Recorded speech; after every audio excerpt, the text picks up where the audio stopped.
What's up, family? Gerald the Bossman here. You're tuned into the Bossman Show on AM 1010, AM 1430, 1055 The King. Let the King out at 105theking.com and the Bossman Show at bossmanshow.com. Hit me up on Instagram, The Bossman Show, Twitter at Bossman Show, and Facebook, Bossman Show. It's the Bossman on your radio. Listen to the Bossman Show with your host, JR, Saturdays at 9 a.m. right here on AM 1010, The King. What's up, good people? BetOnline is your number one source for all your betting needs. The latest odds, lines, and matchup reports for baseball, boxing, golf, and more. BetOnline continues to be the fastest and easiest way to place your wagers, including live betting and your favorite casino and card games available to play right from your phone. Head to the website or use your mobile device to sign up today and get in on the action. Remember to use your promo code BELIEVE, B-L-E-A-V, for your 50% welcome bonus on your first deposit. BetOnline, where the game starts. BS3 Network, changing the way you watch TV. Yes, BS3 Network, changing the way you watch TV, covering content and hot topics from A to Z, sports, music, society and culture, movie reviews, you name it, we have it. Check it out on bs3network.com or check us out on Roku, BS3 TV on Roku, as well as check out your favorite podcast on all podcast platforms or Spreaker.com/BS3 Network. You are now tuned to BS3 Network.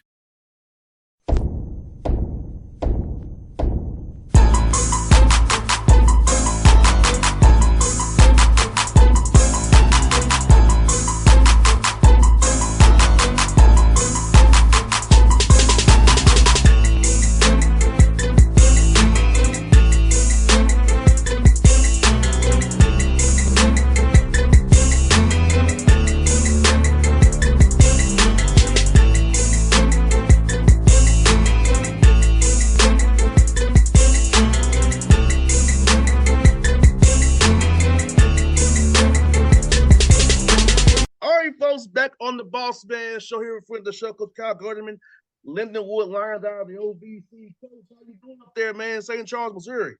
Man, everything's going good. Just, I guess we're almost a month into the school year and, having some preseason workouts and everything and just kind of moving along, ready for the first day of practice.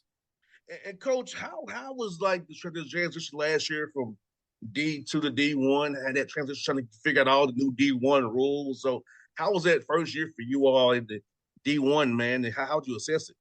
Yeah, I think overall just an experience in general. I think we went through a little bit of everything. We found, you go through positives, in exciting times when you win your first Division I game and you win your first conference game and you win your first road game. You get all those first out of the way.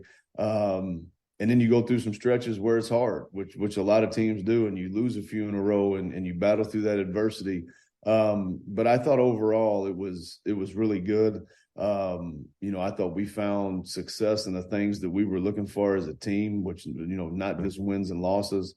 And then I think the way we finished the year, I thought was really positive for us because, we kind of battled through the conference season and kind of fighting for that last spot in the conference tournament, which in the OVC only 8 out of 10 teams make the conference tournament.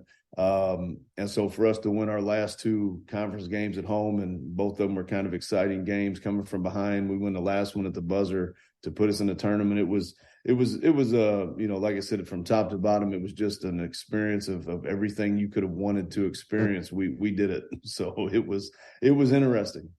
100%. And one thing I can say about your team, Coach, last year was you all played some close games, a lot of close games. But I feel like this will help your guys who are turning that down this year because you and I both know you can't really replicate that in practice. So you don't have to go through that in live game action. So I know it's not something you want to give you some more gray hairs, but man, those close games with all that practice in live action is gonna help you that going down the road with your guys on the roster now. Yeah, I think so. And I thought that was something that we saw. Like you said, we saw a lot of close games, and man, we lost a bunch of them early on, and those stay with you for a long time. But then again, we won our share at the end also. And I think part of that, you go back to your question about the experience. I think that was one thing that it helped us, because I think that there was probably a lot of uncertainty from our guys of how can we compete? Are we going to be good enough? What's it going to be like? And then all of a sudden we jump out and we find ourselves competing with teams and losing some close games, winning some close games. And so, I thought that experience overall helped us make it through the season last year. But I agree, I think, a guy like Keenan Cole, who's our best returning player, Tommy Williams came off the bench and played big minutes, as far as David Ware. Those guys should have that experience, and then they should have that confidence more than anything that, hey, if we do the right things and we prepare ourselves the way we should, we should be in a lot of games. And Coach, the one thing from D1 to D2 that is that you can have your guys in the summertime. You actually have time with them. So that'll just be able to touch your guys, maybe to kind of have that schedule in the spring and summer here, having them on campus, better see them get better in individual, not having to hope so much. You can touch them and see, get them bigger, stronger, and faster than the weight room. So how good was that to go that experience, having been able to touch your guys in the summertime now?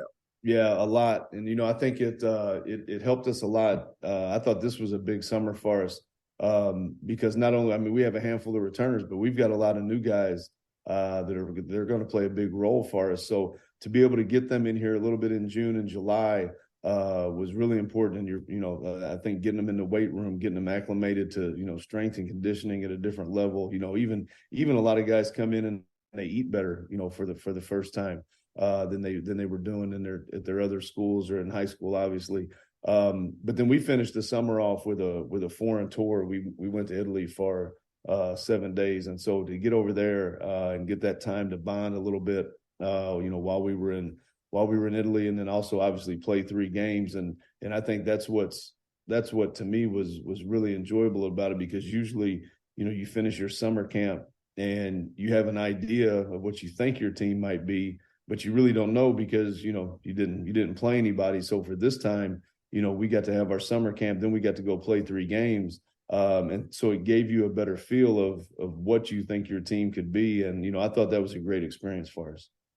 100%. You kind of read my mind. I was going to go there next, but the Italy trip. But I think it's good, like you say, it's good to kind of get a free look to see what you have, so you can kind of make some tweaks between now when fall practice starts on the 25th, and then you can kind of go from there, and as you get to November 6th. So I feel like it's good to get there a free look, and also kind of what works, does not work, find a rotation that you had to have once things get going. Yeah, I thought it was like we talked about some of our guys, and obviously it's still a long way to go, but you even saw some of the young guys get in there and get their feet wet and the game be really hard for them. And usually you don't get that until your first close scrimmage game or something, when you play that other Division I school in October, a few weeks into practice. And so even then, to see the young guys get out there and find some struggles and find that it's not that easy when, outside of practice and playing against a different opponent. So I thought we got a great example of everything from positives to negatives to, simple plays that, we didn't make. You get to see so much of that stuff in early August, like I said, instead of having to wait till your scrimmages or your closed scrimmages or even your exhibition game, whatever it might be. So that was a big thing that we took away from it. And also, I think it was good for that bonding. We had all those new guys on the roster, guys returning. I feel like that jumpstarts camaraderie. I think I may be wrong, but I think most teams who do a foreign trip usually have a star because they have that better camaraderie. They already chemistry together, because you can't replicate chemistry and going out of the country where you're at each other all the time, that long plane ride, those dinners and all those going seeing sightseeing. You can't replicate that nowhere else. So I feel like chemistry-wise, it's going to give you a jump start out there because we know our versus is going to hit. But I think having this time together, that'll make sure your guys are more connected. They'll still be with each other, do the good, bad, and indifferent. Yeah, I thought what was interesting was, you take off to go over there and you're not sure, how guys are gonna to grab to the trip. Like, they're excited, but they don't want to let you know they're excited. They're still pretty cool. They don't want to tell you how much they're looking forward to it. But the thing is that once you get off the plane and your phone doesn't really work, and you got some limited resources, and all of a sudden you're just around your team, and so it not that it forces you to communicate with your teammates, but it kind of does, because what you gravitate back to naturally is what's easy, and what's easy is communicating with the people that are around you when you're over there, when you're walking the streets of Rome, on your free time, and you don't know the language and things like that. Well, you're just gonna hang out with your guys, right? You're gonna hang out with your teammates. Yeah. And then there were times where, we would give them per diem. So like lunch would be on their own. So they had to kind of navigate, how to go, which sounds simple, right? Let's go find lunch. But, there's still a language barrier there. So, I think putting them in just those situations and seeing how they interact with each other, just to figure out the simplest things was pretty interesting. But I don't think there's any doubt that it helps with the team building and the camaraderie. And I do think we got a lot out of that. Yeah, Coach, I'll tell you a quick story. I think I have a cheat code because playing travel baseball, I got introduced to different languages as a 6-year-old.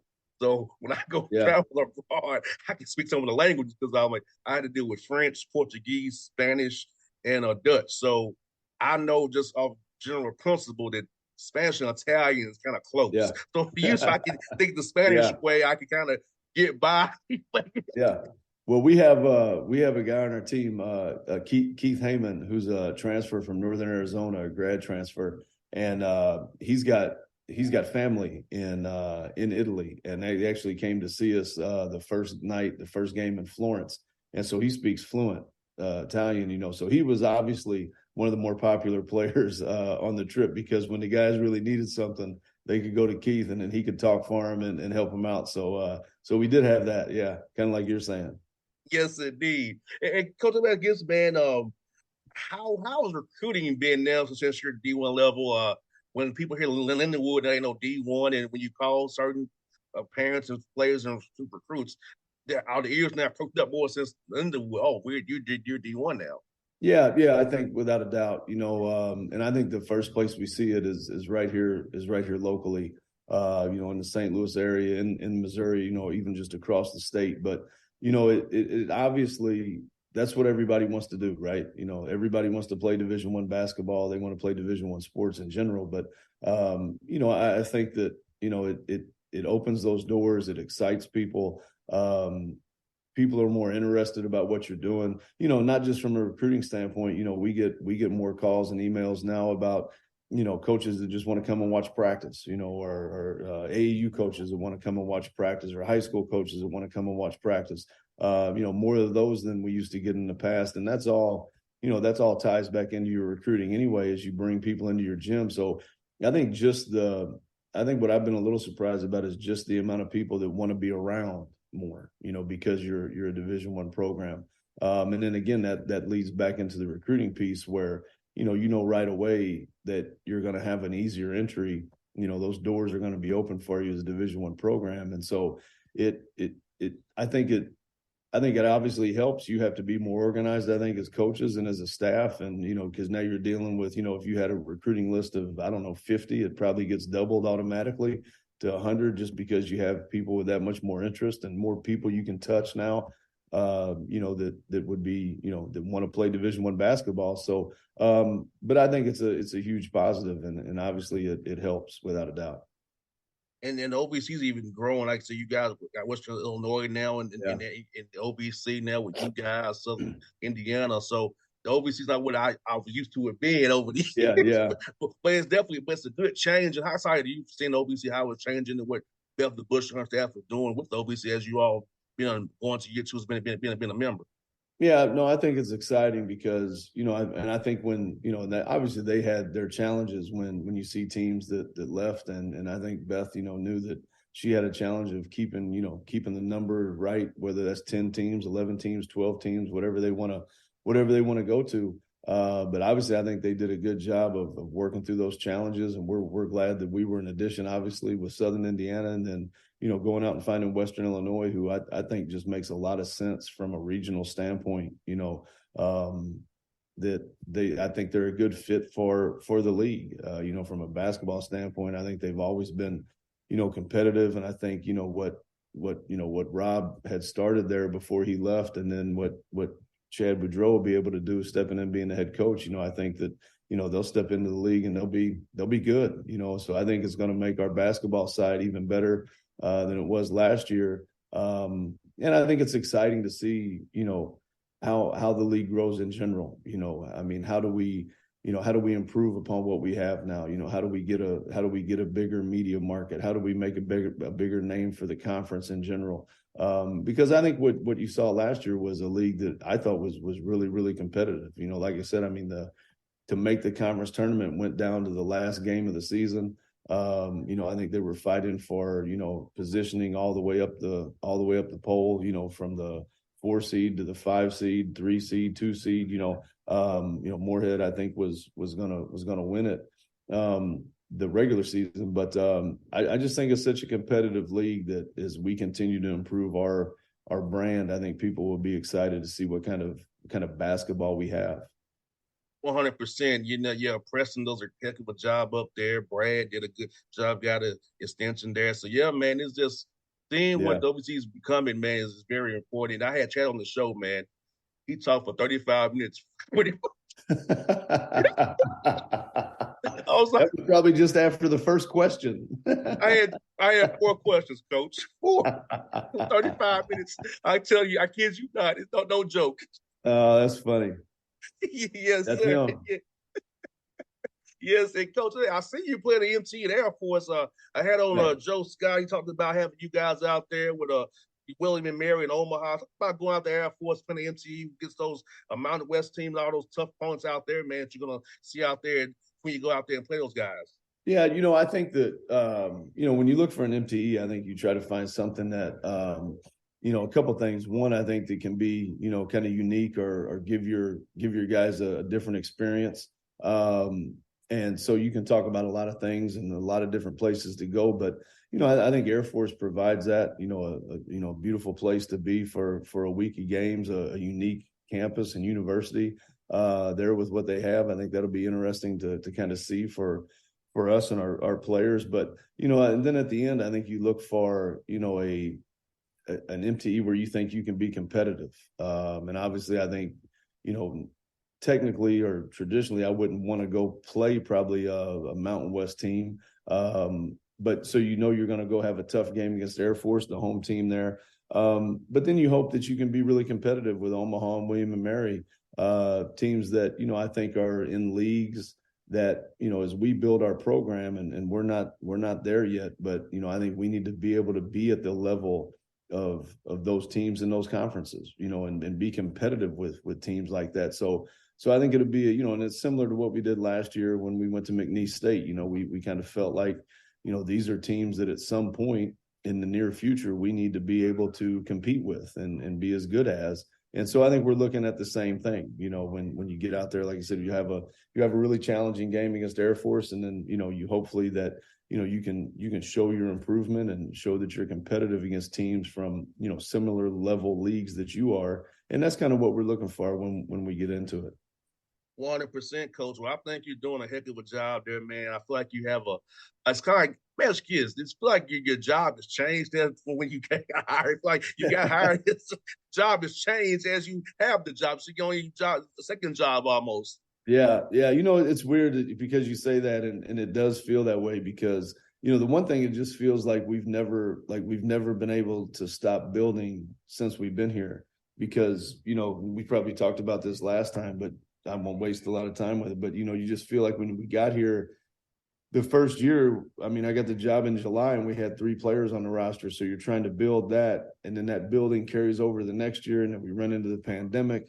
And so, it feels like this is the first class. And I've told a lot of people this, like, I feel like this is the first recruiting class that we've had. And this is starting year 5 that really was recruited the way you should recruit people, which is spending time with them, get them to know them along the way, bring them in for visits, get early commitments, get guys to sign.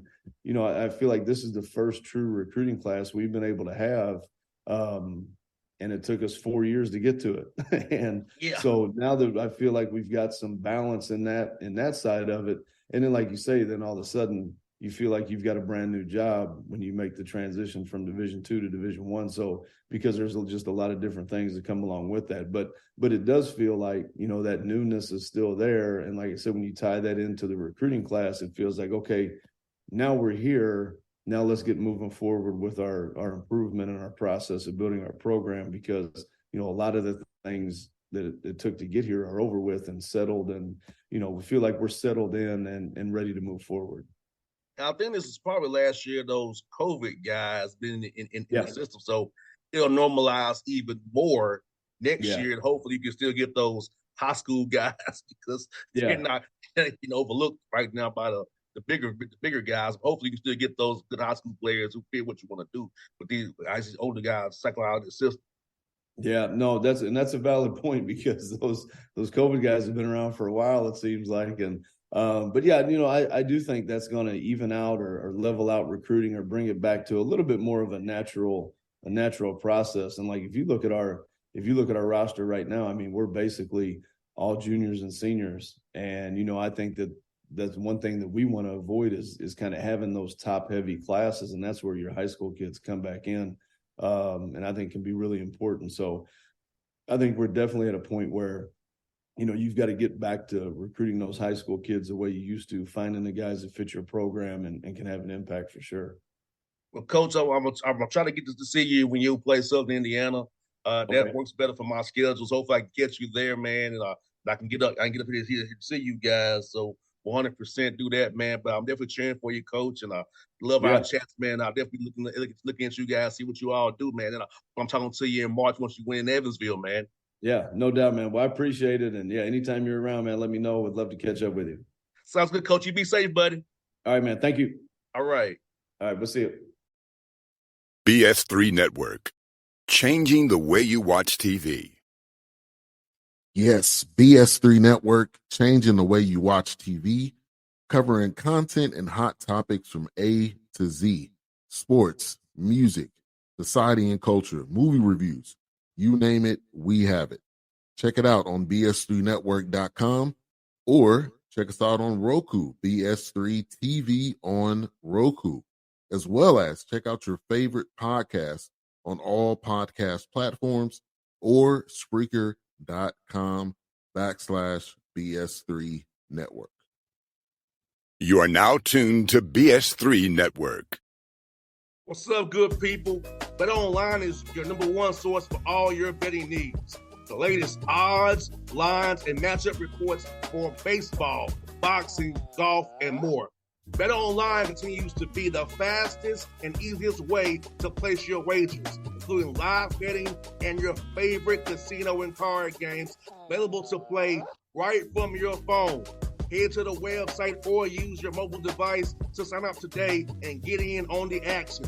Remember to use your promo code BELIEVE, BLEAV, for your 50% welcome bonus on your first deposit.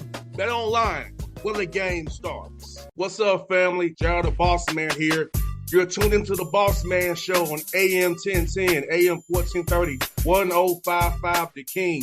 Check The King out at 105theking.com and the Bossman Show at bossmanshow.com. Hit me up on Instagram, The Bossman Show, Twitter at Bossman Show, and Facebook, Bossman Show. It's the Bossman on your radio. Listen to the Bossman Show with your host, JR, Saturdays at 9 a.m. right here on AM 1010, The King.